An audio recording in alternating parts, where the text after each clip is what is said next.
Anyone who thinks the compact SUV conversation isn't compelling isn't paying attention. For example, this is the 4th generation Santa Fe from Hyundai, and just with this guy alone, there's a lot to talk about. So let's. This Santa Fe's had a pretty significant redesign, starting with the name, as the SUV formerly known as the Santa Fe Sport. While it's officially dropped the Sport, it's actually gotten a lot sportier, at least in the looks department.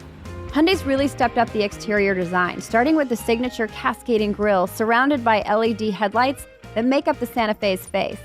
I'll admit I prefer the look of the previous horizontally lined grille and think that would look better with this new design.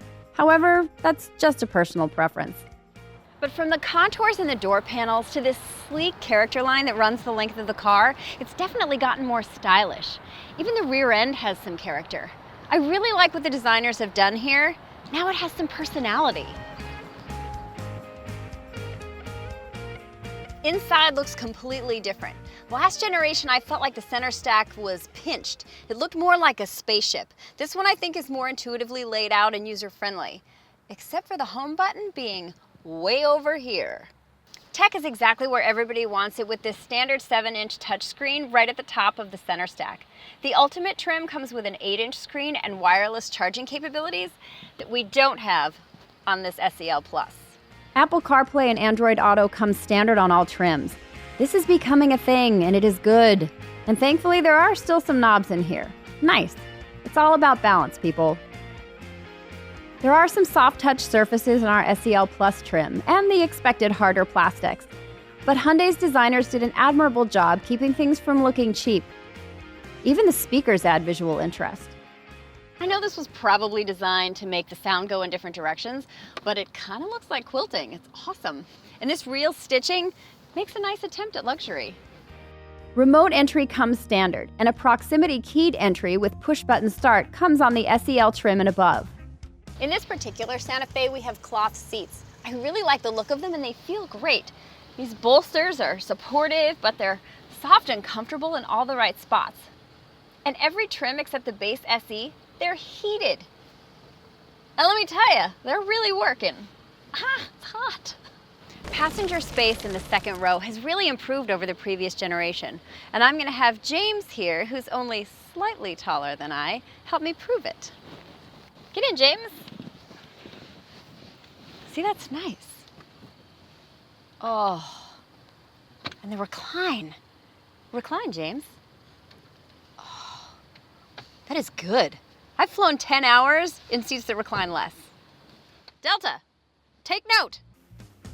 Jeeves, drive. The middle seat, however, is more airline-esque, and not one I would choose for myself. But a smaller person on a short trip might be workable, because there's no bump. Vents and USB ports come standard back here for your passengers, and there are optional window shades, which are a nice touch for kids. Okay, we can't really have a compact SUV chit-chat without mentioning some of the other talkers. The Chevy Equinox, Ford's Escape, and Nissan's Rogue Sport all have some strong voices. And then there are the yellers in Honda's CR-V and the Toyota RAV4. However, the Santa Fe might have a slight advantage because of its in-betweener size. It could be a value-priced alternative to the larger Nissan Murano or Ford Edge, or a loftier competitor for the aforementioned smaller SUVs. Fuel economy numbers land somewhere in the middle of that highly competitive pack, as does the cargo space with all the seats up. That's better than the Equinox and Edge, but not quite as much as the CR-V or RAV4. The hidden cargo spaces back here are great. You can actually hide stuff. That needs to happen more often. Like a backpack or that weird hat and glasses that nobody is going to want to steal. The SE, SEL, and SEL Plus models come equipped with a 2.4-liter four-cylinder engine, while the Limited and Ultimate have the option of a 2-liter turbocharged 4. Both engine options are mated to an 8-speed automatic transmission, which I am thrilled is not a CVT. It's also got a downshift rev matching feature, which is subtle, but it makes for smoother shifts and more continuous power delivery when you move into a lower gear. Steering and driving feel are about what I'd expect from this segment. The suspension is a bit softer than I like, and there's significant body roll, especially around corners. But the ride is decent. I wish the steering were a little bit sharper, but the car goes where I aim it. The Santa Fe is available with either front or optional all-wheel drive. So if you live in an area with seasons, unlike us here in Southern California, $1,700 for extra traction might be worth it. Safety features galore is how Hyundai should market the Santa Fe.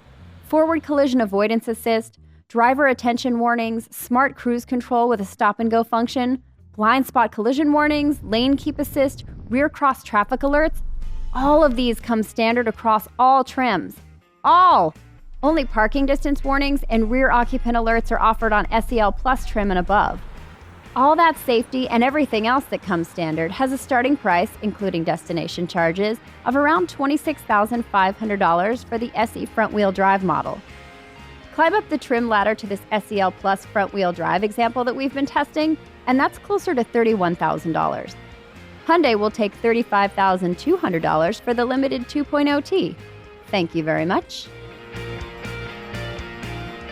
Given car buyers' insatiable interest in the category, the current compact SUV conversation isn't dying down anytime soon. With this fourth-generation Santa Fe, Hyundai's really stepped up its game in a lot of ways that matter, with stylish good looks, tons of standard safety and tech features, and competitive fuel economy. Stay tuned, everybody. Things are about to get interesting.